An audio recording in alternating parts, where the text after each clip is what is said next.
Good morning all of you.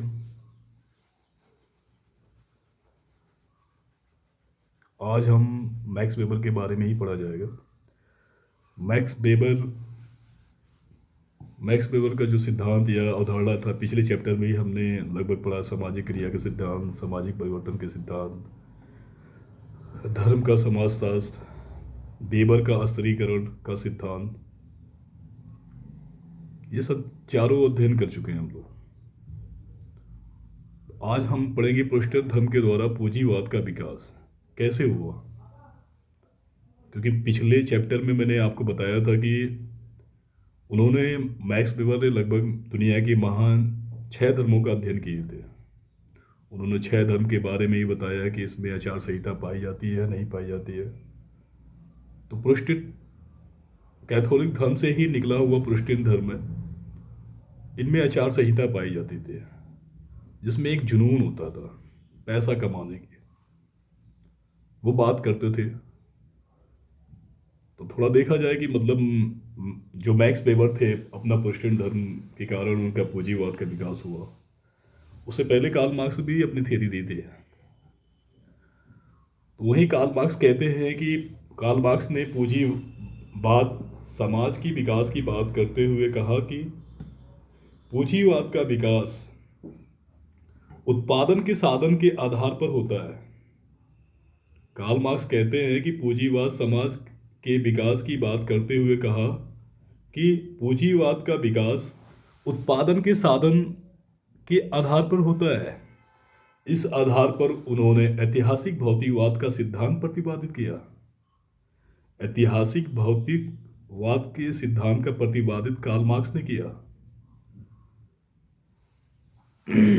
इसके अंतर्गत इसके अंतर्गत उन्होंने समाज के विकास का चौथा चरण पूंजीवाद समाज को माना और कहा कि पूंजीवाद समाज में शोषण और वर्ग संघर्ष चरम सीमा पर पहुंचाया और पूंजीवाद समाज नष्ट हो गया और समाजवाद की स्थापना हुई। ये तो कार्ल मार्क्स ने कहा था। क्योंकि पूंजीवाद समाज के लिए जो बात करते हुए उन्होंने बताया कि पूंजीवाद विकास उत्पादन के साधन के आधार पर होता है, और इस आधार पर उन्होंने ऐतिहासिक भौतिकवाद का सिद्धांत भी प्रतिपादित किया था। उन्होंने इसके बारे में बताया कि समाज के विकास का चौथा चरण पूंजीवाद समाज को माना, और धीरे धीरे उन्होंने ये भी बताया कि धीरे धीरे पूंजीवाद समाज में शोषण चरम सीमा पर पहुंच गई थी, जिस कारण पूंजीवाद समाज नष्ट हो गया और समाजवाद की स्थापना हुई या समाजवाद का उदय हुआ। कहने की बात यह आती है कि पूंजीवाद चरम सीमा पर पहुंच गई। वर्ग संघर्ष था ही, क्योंकि वर्ग संघर्ष जहाँ रहेगा तहाँ चरम सीमा पे पूंजीवाद पहुंच जाएगा और वो एक दिन नष्ट हो जाएगा।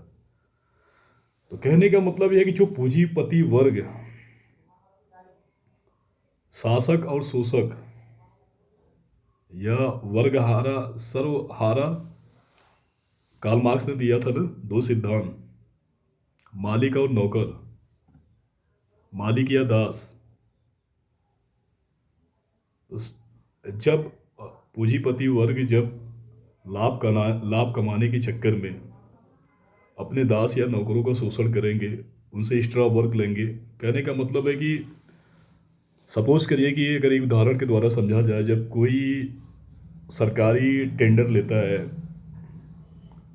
कोई भी योजना का अगर सरकारी टेंडर लेता है, तो जो भी योजना के लिए पैसे आवंटन होता है कि इतने करोड़ रुपया या इतने लाख रुपया जो है इस योजना के निर्माण के लिए सरकार ने इस विभाग को दिया है, तो उस विभाग को दिया है, तो उस विभाग में भी क्या नाम है कि टेंडर पड़ेगी। टेंडर जिसके भी ठेकेदार के नाम पे जाएगी। ध्यान से सुनिएगा, टेंडर जिस ठेकेदार के नाम पे होगी वो ठेकेदार तो लेगा ही।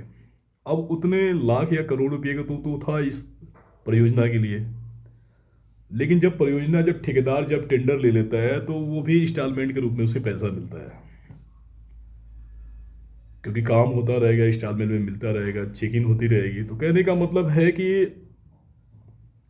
अगर हम ईमानदारी पूर्वक उसको देखा जाए तो उसमें भी जैसे क्या होगा कि अगर सपोज करिए कि 1 करोड़ का कोई टेंडर था, तो उसमें भी तो कमीशन लबर ठेकेदार भी तो चाहेगा कि हम 1 करोड़ रुपया है तो ये मैंने टेंडर जितना में भी लिया तो मैं भी तो कुछ कमाना चाहूँगा।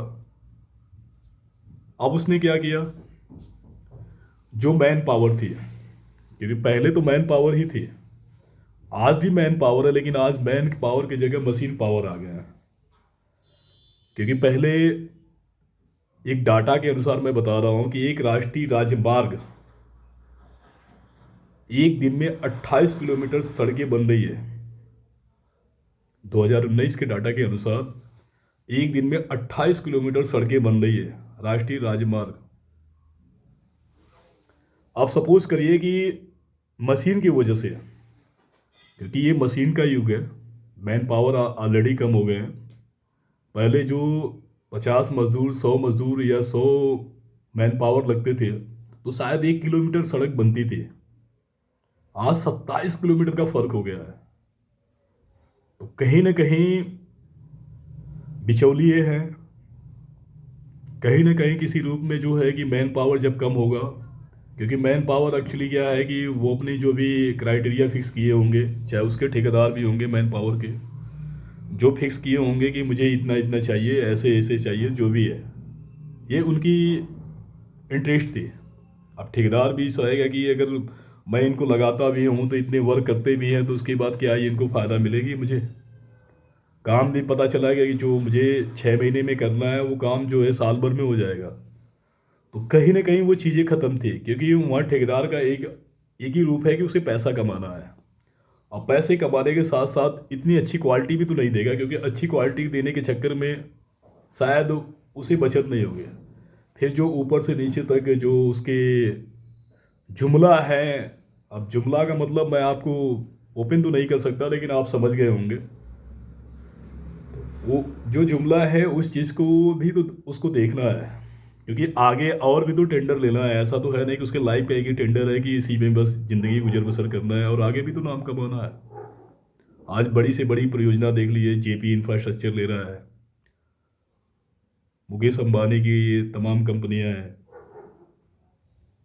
ऐसे तमाम भारतीय बड़े बड़े टेंडर जो ले रहे हैं, लेकिन ये डाटा बड़ी चौंकाने वाली बात है कि एक दिन में 28 किलोमीटर राष्ट्रीय राजमार्ग सड़क का योजना होता है एक दिन में, यानी 24 घंटे में 28 किलोमीटर सड़क बन जाती है। लेकिन अगर सपोज करिए वही मैन पावर अगर रहती तो क्या वो असंभव है? शायद नहीं हो पाती।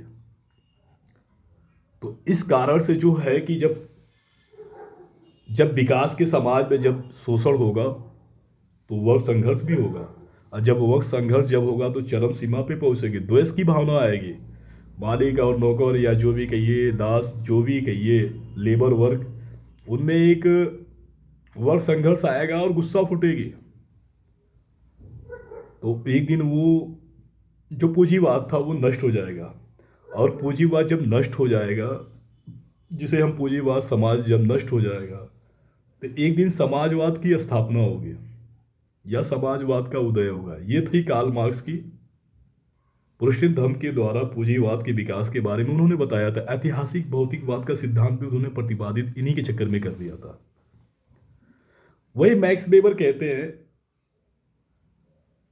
वही मार्क्स भी कहते हैं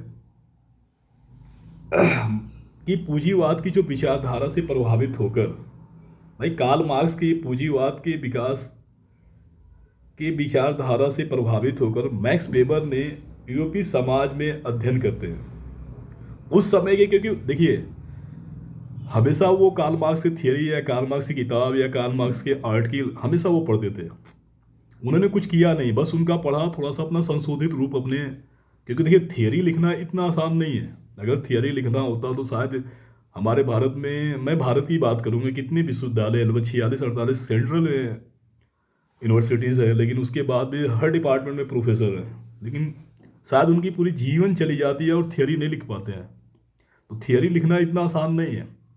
आज हम मैक्स वेबर की बात करते हैं तो सोचिए कि 1819-1920 की बात है, आज लगभग 200 साल पहले की इन्होंने अध्ययन किया। उसके बाद भी आज हम इसी को अप्लाई करते हैं लाइफ में। क्या सोच के क्या सोच और समझ के लिखा था, भविष्य की प्लानिंग करके। तो कहने का मतलब है कि कार्ल मार्क्स पूंजीवाद की विचारधारा से प्रभावित होकर मैक्स वेबर ने भी यूरोपीय समाज में अध्ययन करते हैं और पाते हैं कि यूरोपीय समाज में 4 प्रकार का धर्म पाया जाता है। देखिए, उन्होंने दुनिया के 6 महान धर्मों का अध्ययन किया था, वो चीज़ अलग है। लेकिन उन्होंने जब यूरोपीय समाज में जब उस समय अध्ययन कर रहे थे, तो अध्ययन करने के बाद उन्होंने पाते हैं कि पूंजीवाद समाज में 4 प्रकार का धर्म पाया जाता है। अब वो कौन कौन है? पहला, बूटी कैपिटलिज्म। बूटी कैपिटलिज्म को हिंदी में कहते हैं चोरी डकैती से धन कमाकर पूंजीपति बनना। बूटी कैपिटलिज्म, चोरी डकैती से धन कमाकर पूंजीपति बनना, ये हिंदी में होता है। दूसरा, परिहा कैपिटलिज्म। परिहा मैं इससे पहले भी बताया था, शायद उसमें आचार संहिता तो पालन नहीं किया जाता है, ब्याज पे धन दिया जाता है, मैं बताया था। लेकिन दूसरा होता है परिहा कैपिटलिज्म या परिहा पूंजीवाद। तीसरा, ट्रेडिशनल कैपिटलिज्म, परंपरागत पूंजीवाद। और चौथा है मॉडर्न लॉजिकल कैपिटलिज्म, आधुनिक तार्किक पूंजीवाद। उन्होंने 4 प्रकार की बात किया। अब हम आते हैं कि 4 प्रकार कैसे कैसे धन अर्जित करते हैं। तो मैंने आपको पहला बूटी कैपिटलिज्म के बारे में बताया कि बूटी कैपिटलिज्म चोरी डकैती से धन कमाकर पूंजीपति बनना। जैसे आज हमारे यहाँ क्राइम हो रहे हैं, चोरी डकैती, छिनौती, अपहरण करना, ये सब जो है कि इनके माध्यम से होते हैं, इन्हीं को हम बूटी कैपिटलिज्म करते हैं, इनसे वो पूंजीपति बनते हैं। दूसरा, परिहा कैपिटलिज्म। इन्होंने क्या करते हैं कि ये तो इनको जुनून तो होता है पैसा कमाने का, लेकिन ऐसा कोई सिस्टमेटिक नहीं होता है, वो लीगली होता है। जैसे ब्याज पे पैसा देके पूंजीपति बनना, यानी ब्याज में पैसा कमाकर पूंजीपति बनना, इन्हें ही परिहा कैपिटलिज्म कहा जाता है या परिहा पूंजीवाद कहा जाता है। तीसरा आता है ट्रेडिशनल कैपिटलिज्म, परंपरागत पूंजीवाद। इसका उदय, अब इसके बारे में जाना कि इसे कब और कहाँ कैसे किया गया था। इसका उदय प्रोटेस्टेंट धर्म के कारण हुआ। इनका अंतिम लक्ष्य समाज में सम्मान प्राप्त करना, ईश्वर के पास जाने के लिए पूंजी कमाते थे और यहाँ शोषण नहीं पाया जाता था। कहने का मतलब है कि इन्हें 2 चीज़ करना था, रात दिन पागलों की तरह मेहनत करते थे, मेहनत का कोई साधन नहीं होता था। इन्होंने समाज में सम्मान प्राप्त करते थे या समाज में सम्मान प्राप्त करना चाहते थे, जिनके लिए वो पूंजी कमाते थे और ईश्वर के पास जाने के लिए पूंजी कमाते थे, क्योंकि ये प्रोटेस्टेंट धर्म में ये इथिक्स में कहा गया है और यहाँ पे शोषण नहीं पाया जाता था। ठीक है, तो ये हो गई ट्रेडिशनल कैपिटलिज्म। चौथा है मॉडर्न लॉजिकल कैपिटलिज्म, आधुनिक तार्किक पूंजीवाद। इनका विकास परंपरागत पूंजीवाद से हुआ है। परंपरागत पूंजीवाद का उदय प्रोटेस्टेंट धर्म के कारण हुआ है। अब हम आते एक थोड़ा सा बैक जाते हैं कि ये ट्रेडिशनल जो कैपिटलिज्म है वो दुनिया के 5 धर्मों का अध्ययन किया। पहला है हिंदू धर्म, दूसरा बौद्ध धर्म, तीसरा है इस्लाम धर्म, चौथा है यहूदी धर्म, 5वां कन्फ्यूशियस धर्म। वहीं पे जो मॉडर्न लॉजिकल कैपिटलिज्म था, वहाँ प्रोटेस्टेंट धर्म के कारण आचार संहिता पाई जाती थी लगभग सभी धर्मों में। तो उनके कहने का मतलब है कि मार्क्स पूंजीवाद का मूल कारण आर्थिक व्यवस्था को मानता था, वहीं मैक्स वेबर धर्म और आर्थिक व्यवस्था दोनों को पूंजीवाद का कारण मानता है। बस इतना ध्यान दीजिएगा कि कार्ल मार्क्स जो है आर्थिक व्यवस्था को पूंजीवाद का कारण मानता था और मैक्स वेबर ने धर्म और आर्थिक व्यवस्था दोनों को जो है पूंजीवाद का कारण मानता है। तो हमने 4 प्रकार की आपको बताया, बूटी कैपिटलिज्म, परिहा कैपिटलिज्म, ट्रेडिशनल कैपिटलिज्म और मॉडर्न लॉजिकल कैपिटलिज्म। इन चारों के बारे में आपको मैंने बता दिया। Thank you so much for connecting के लिए। आपको कोई क्वेरी होगी चैट बॉक्स में ज़रूर शेयर करिएगा। बहुत बहुत धन्यवाद आपको।